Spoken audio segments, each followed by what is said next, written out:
Welcome to my channel. আজকে আমি normally দুপুরে কি রান্না করলাম, কি খেলাম, এটাই সবাইকে দেখাবো।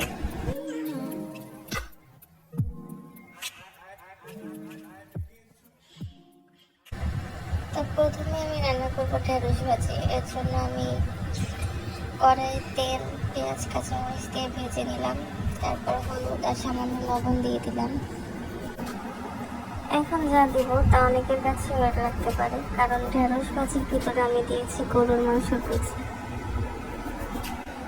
আমি একজনের কাছ থেকে শুনে এটা রান্না করলাম এইভাবে, গরুর মাংস দিয়ে ঢেঁড়স ভাজি। রান্না করার পর এটা খেতে খারাপ লাগেনি, ভালোই লেগেছে। এটা আমার কাছে এক্সপেরিমেন্টালের মতো ছিল। যাই হোক, পরে আমি রান্না করলাম, ঢেঁড়স দিয়ে দিয়েছি এর ভিতরে এবং ভালো করে ভেজে